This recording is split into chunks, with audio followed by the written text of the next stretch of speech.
Hello and welcome to today's episode of Crypto. Oh my god, there's some crazy shit happening on chain, and that's what we're going to dive into today with one of my personal favorite projects. It's actually going through an extremely rough time. So without further ado, I want to talk about the completely decentralized asset swapping protocol that's built for layer 1 to layer 1 assets called Thorchain. The real crux behind Thorchain is that it allows people to swap actual Bitcoin, not Bitcoin wrapped on Ethereum, not Bitcoin wrapped on Solana, none of these WBTCs, CBBTCs, none of that shit. It lets you take real Bitcoin from a self-custody wallet and swap that into Ethereum, swap that into Dogecoin, which is actually a Bitcoin network fork, swap it into Avalanche, swap it into base chain assets, and soon Solana-based assets too. Believe it or not, while this sounds pretty straightforward, it's actually one of the only products on the entire market that doesn't try to take your Bitcoin, lock it up in some sort of contract, and issue you a copy of a Bitcoin on the other chain. This is taking real Bitcoin and through its mechanics, transacting it into a liquid asset that it can then use to purchase the asset on the other side. Let's break it down on what's happening, because right now it's looking like they have a bit of an insolvency and we have to figure out how to handle sort of a on-chain refinancing, if you will. It's really interesting from a technical level. It's a little bit scary from a Thorchain holder level, and it's really interesting from an academic level. Now, let's just start quickly looking at Thorchain, right? So we come in here. Thorchain pitches itself as a native asset exchange. This product has been around since 2019, has gone through amazing growth. However, currently engaged in a bit of leverage, which is coming back to bite it. And always keep in mind that three things that take down a smart man are liquor, ladies, and leverage is exactly what took down Luna and Terra in the previous cycle. So this is all very dangerous stuff. Now, I do want to announce that I hold a position in Thorchain. I have been a very big believer of the protocol, very vocal about it. And what I appreciate is that it is Bitcoin focused and centric, as well as completely decentralized. That is something that actually is difficult to find, and to be a decentralized asset or to be a decentralized mechanic that is operating in a way that allows for permissionless nature is very near and dear to my heart. So Thorchain views itself as the native asset exchange, right? It's a decentralized exchange infrastructure. This is a DEX, so it is competing with centralized exchanges, and it's looking for a way for people to leverage their Bitcoin, mostly for swapping into other assets, without having some third-party intermediary in between. As we all know, not your keys, not your coins. And that can become a very difficult lesson to learn if you actually lose control of those keys, which has happened in previous cycles through exchange meltdowns. Now, in a centralized exchange, you do give the keys to your assets over to the exchange. There's a lot of legalese in the terms and conditions that you sign. However, the second you give it to, say, a Coinbase or a Kraken, those keys are no longer yours. If they go into bankruptcy, if they for some reason become insolvent, like we've seen with Celsius, BlockFi, Voyager, you lose control and access to your assets. So to create a decentralized exchange that is permissionless, that is operated by a community that can reap rewards from its operational facilities, this is all a very interesting prospect. The network statistics are quite interesting. If you were to look at it just off of what it's doing in volume right now, the thing looks amazing. It's absolutely on fire, and over the past few years, it's really clicked to become the back end of many other wallets and other features to just say, hey, we now enable swaps between Bitcoin, right? So you might actually be using Thorchain through a variety of other wallets. Even OKX wallet on OKX Exchange has this on the back end. That is how they facilitate swapping Bitcoin or a lot of other major L1 assets. You just don't see it. Thorchain is happening under the hood. Now, that being said, it has $421.9 million of assets locked in it. Total liquidity also very deep. There are a ton of wallets and other service providers that have built on top of the Thorchain protocol. You can obviously see Ledger, which is a massive hardware wallet, along with OKX wallet and a variety of others. Now, if you want to see this in action, you can just go to Thorswap. It's one of the interfaces. It's not necessarily the main one, but it's a very easy and convenient one. And you can see, right? We just simply swap here between BTC, and you can see that says native as well as ETH native. There's no converting to the protocol's local version of Bitcoin. There's no risk that you can't get these Bitcoin back. And again, a Bitcoin is really only a Bitcoin when it exists on the Bitcoin network. So that's a fundamental thing to understand. This is all a really cool idea. Even early on in the cryptocurrency space, when Ethereum had just launched, one of the earliest features was just being able to trade one asset to another. This has been a difficult thing that has been going on for a very long time. And it, as evidenced by Thorchain, it's still not really figured out with Bitcoin. And that's because the Bitcoin network functions in a very different way from some of these programmatic networks like Ethereum or Solana. And it's a way that these computer systems just really can't communicate with each other. That's what's preventing them the access to trade Bitcoin for something else. Now, Thorchain, much in the vibes of XRP Ripple, said, hey, let's create an asset that sits in between, right? It's called Rune. Rune is the underlying asset behind Thorchain. Anytime an asset moves between itself in the Thorchain ecosystem, it will always be converted to Rune. The idea being that if you can create a deep pool of Rune, you can sell the Bitcoin into it and then use it to buy the Ethereum, and vice versa, and so on and so forth. There's this liquidity layer, and it's really more of an economic solution as much as it is a technology solution, but this is what permits real Bitcoin to enter, become Rune, come out as Ethereum, and vice versa. Of course, in doing that, there are fees paid, and those fees are what the entire network really lives off of. Now, the fees are doing pretty well lately with all of these wallet front ends that allow people to swap assets back and forth. It's collecting fees like a maniac. If we look at a recent post about the growth in the Thorchain ecosystem, we can see that the affiliate revenue, which is the wallets that are using it for swaps, they're creating loads of cash, right? It went from $3.2 million in what they would get paid to 11.4. Again, this is a really nice incentive to implement Thorchain into your wallet because all of the affiliate revenue is going to those third-party projects. This is a really useful tool to have a protocol that generates money for people to promote you, right? This is how a decentralized ecosystem begins to flourish and grow.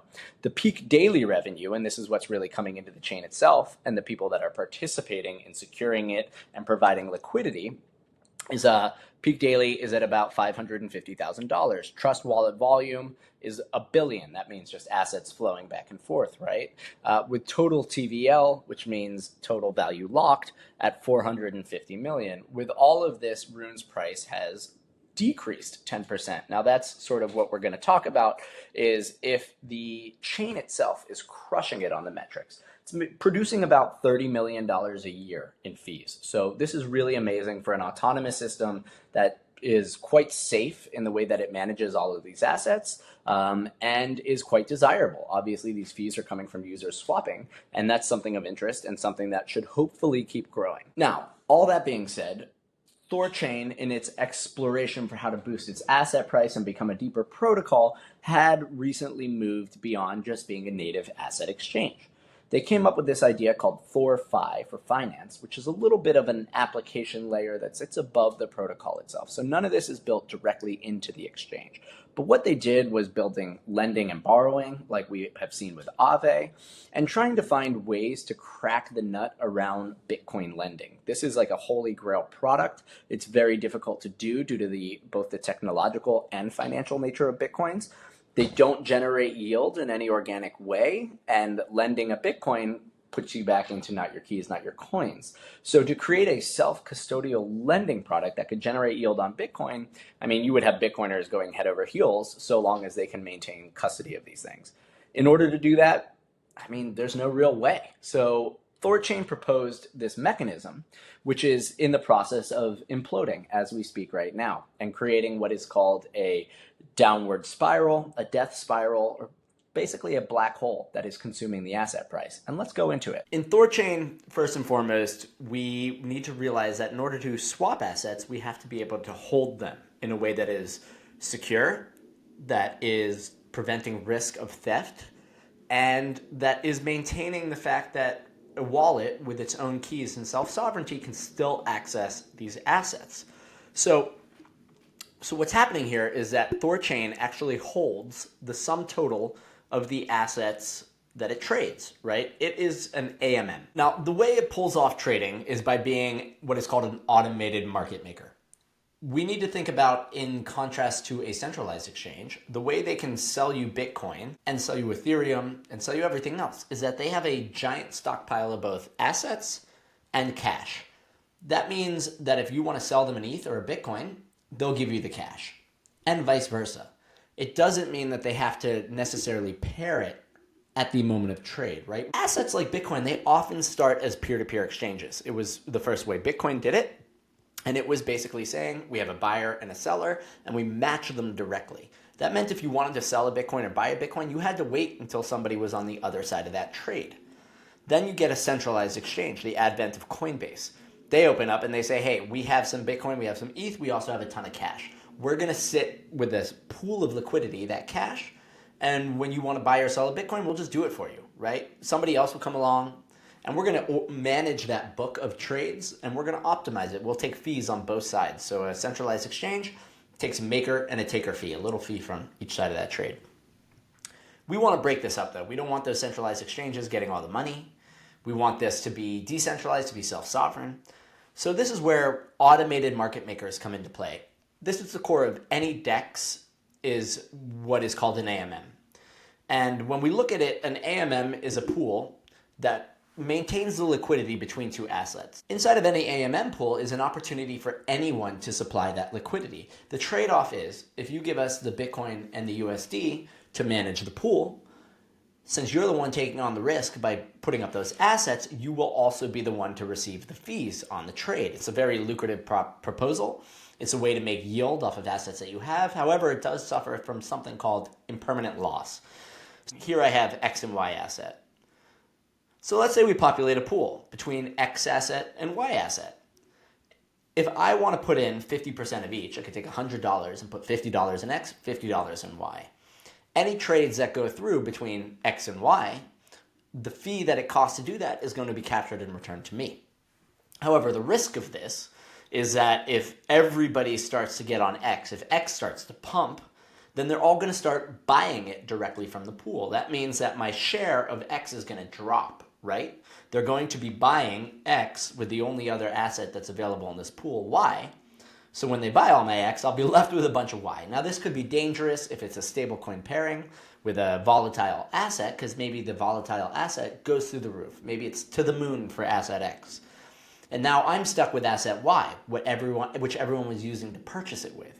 The assumption is going to be that you're buying a Bitcoin with something like $1 because you expect the Bitcoin to go way up in value, not the dollar. So the problem with AMM pools is this thing called impermanent loss, where that balance can actually lose you money. You're there to capture fees. And it's called impermanent because it's not permanent until you say, hey, I'm going to close it, I'm going to withdraw, right? Maybe asset X goes up and then it comes back down and it evens out 50-50 again, but you've captured fees the whole time and you've made money. That is the core function of a decentralized exchange. There is pools for every single asset. It is much more permissionless. It means assets can list. It means that a variety of players can support these decentralized exchanges and earn revenue off of it. And that's what you're seeing happen at Thorchain. We have these AMM pools between Bitcoin and Rune, between Ethereum and Rune, and they're all being utilized to exchange between the two assets. Now, one of the key elements to think about is, where are these assets stored, right? If I put Bitcoin into a pool against $1, if I put Ethereum into a pool against Rune, right? Rune is Thorchain's asset. Well, these assets have to sit somewhere. They have to be available for trade, right? They have to be on request, ready to rock. So that's where Thorchain nodes come into play. And Thorchain is complex. These are pretty heavy machines, because if you're going to support all of the pools for Bitcoin, Ethereum, Avalanche, Doge, so on and so forth, you need to be running full nodes for each one of these assets. Basically, they hold all of the assets that sit in the liquidity pools, and they ensure that the transactions are valid. So that means if a Bitcoin is being sold, it needs to transact that to the Bitcoin network. It also needs to transact a buy address to the network that Bitcoin's being sold into. So in that regard, they're running the transaction ledger for all of these chains and keeping them in order so that they know if chain X sold 1, chain Y received 1, so on and so forth. And they keep that going. Now, that means they're holding tons of Bitcoin, tons of Ethereum in their nodes, and we want to make sure that they don't simply grab those keys and run away, right? So the structure for operating Thorchain is that for every $1 of asset value that you have, whether it be a Bitcoin, an ETH, an Avalanche, whatever, you need to put up $3 worth of your own Rune. That's the concept. It's called economic security, that you have to 3x over collateralize a node if you're going to be trusted as a custodian. In return, you get inflationary fees from the network, you get fees from the trading, and you are paid to maintain the uptime of that server. That's a basic consideration of Thorchain. One really interesting thing is that it's the node operators who get to vote on network upgrades.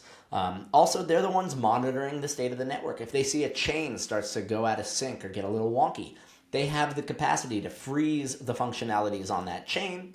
Other nodes are made aware. They can look at it, reflect, say yay or nay, and they can actually unfreeze or maintain that freeze until another vote is held. Any sort of updates is a vote held by nodes, and this is how the decentralization works. If you're part of this machine, if you're operating the machine, you get a say in the upgrades and the paths. There's now no longer a team that has authority over how this operates. It's a democratic process, so that's really cool. Then we move on to the LPs, liquidity providers. These are the people that are putting money into the pools, right? If the pool is Bitcoin Rune, if it's ETH Rune, these are the people that are putting in that Bitcoin and that Rune. Now, they have a couple things to consider. They have that impermanent loss that I discussed earlier, which is that assets just move throughout the pools.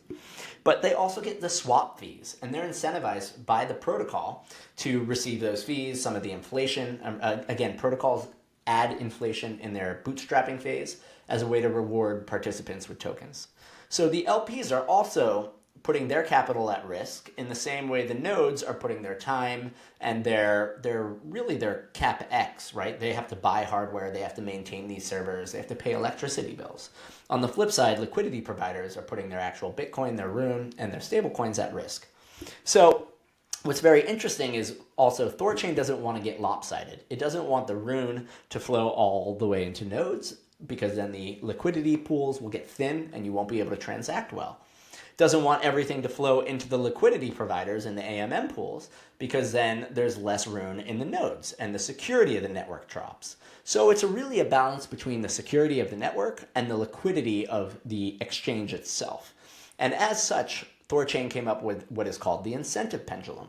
And as Rune flows into each one of these things, basically the network looks at where is more needed, right? Where do we need to put the Rune to work for security? Do we need to put it to work in the pools for liquidity?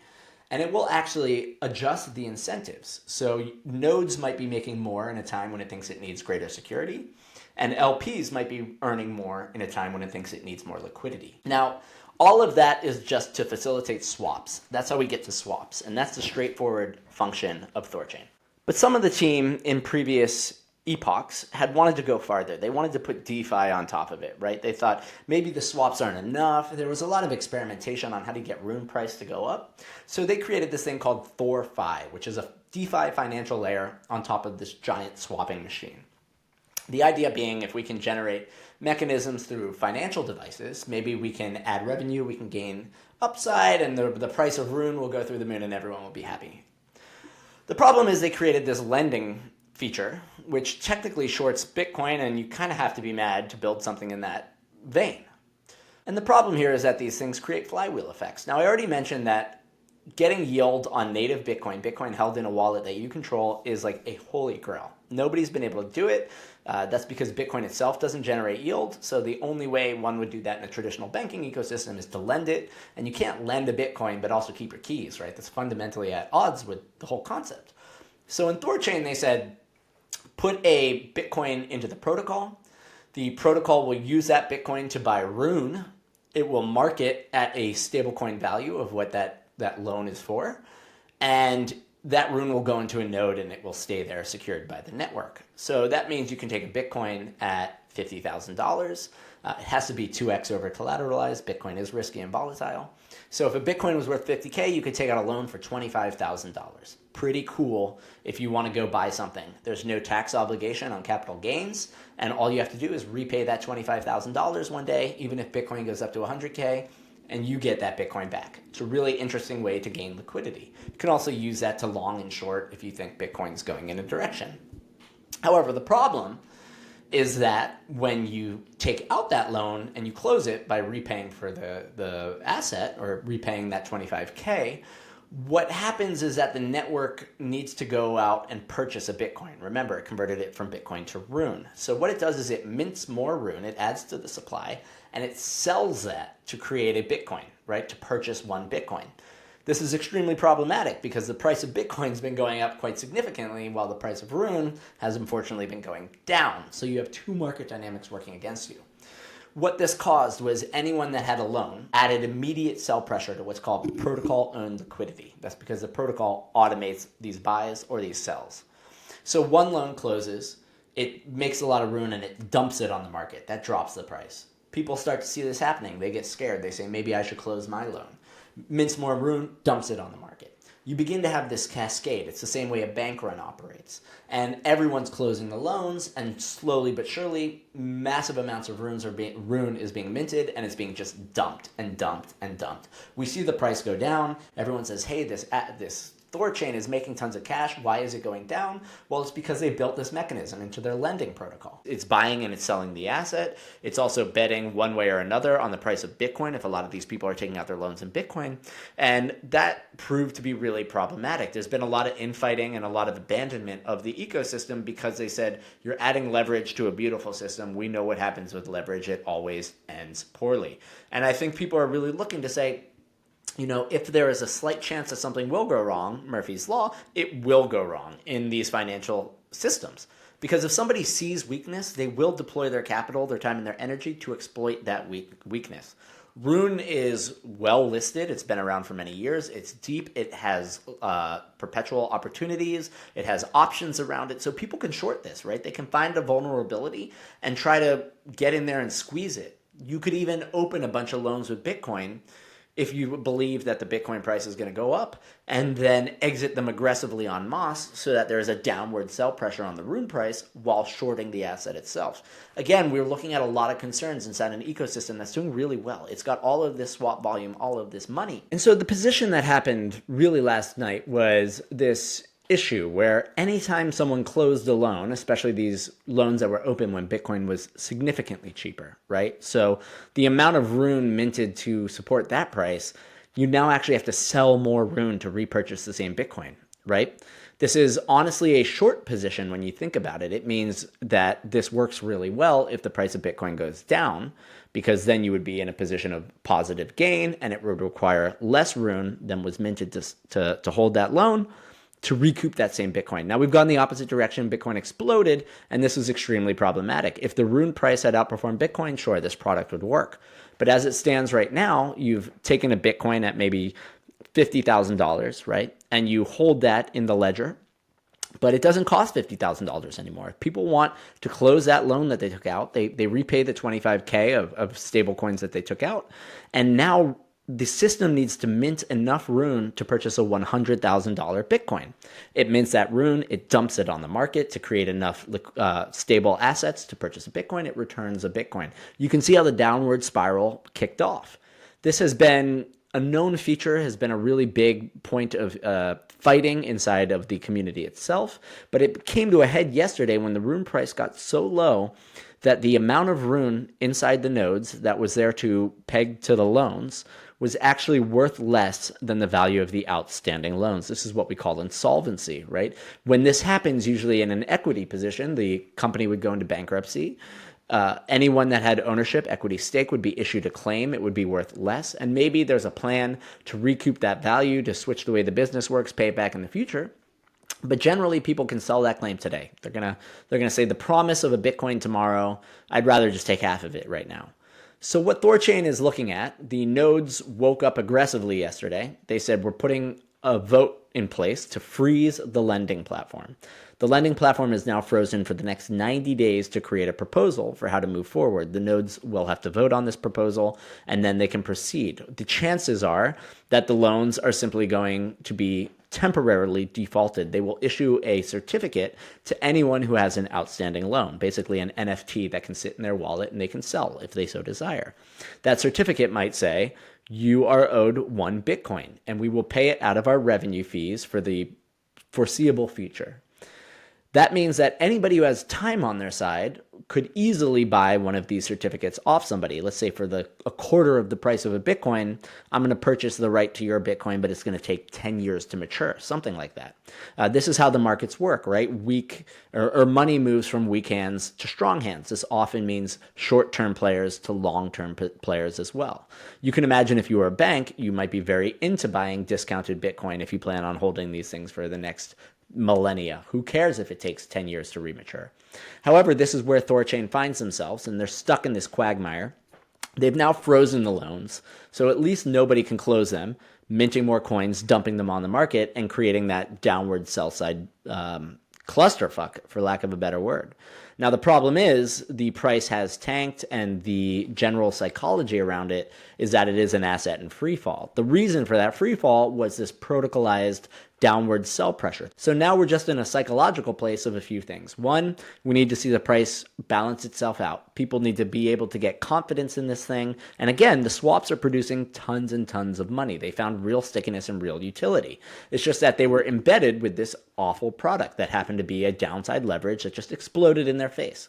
So for the moment, they are considering ways that they can, again, make certificates, give those to all of the outstanding loans, maybe offset those in future applications, find new mechanisms that are not in this leveraged position to make people whole. The protocol itself is generating revenue, so there is a path to pay people back.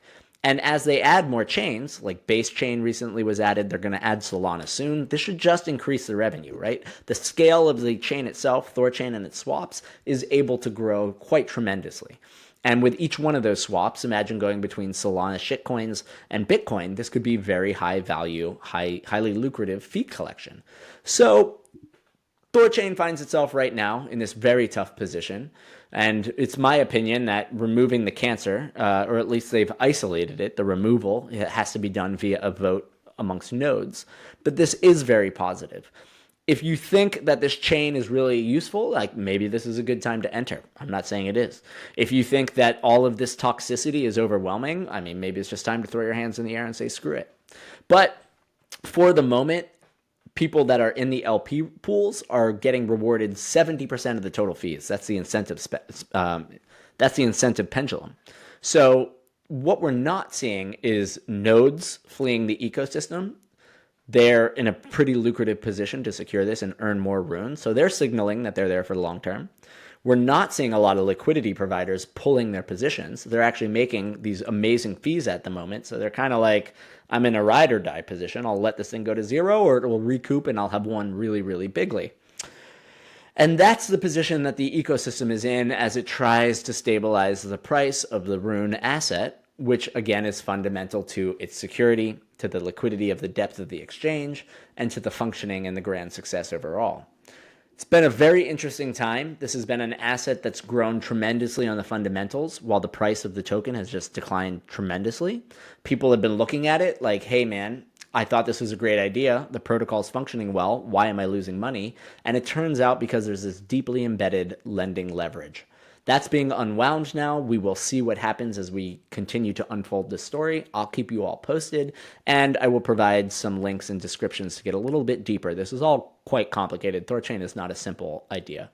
However, it is peak decentralization. There is nobody that is particularly in charge and capable of manipulating it in one way or another. And it is all self-custody, permissionless motion of money. This is what Satoshi made Bitcoin for, and this is one of the closest to the ethos of Bitcoin of any projects I've ever seen. So while it's dangerous, do give it a look. It's academically fascinating, and it's something that anyone building an asset should really look at. Until then, guys, have fun. Hopefully the weekend brings us some good news, and good luck out there.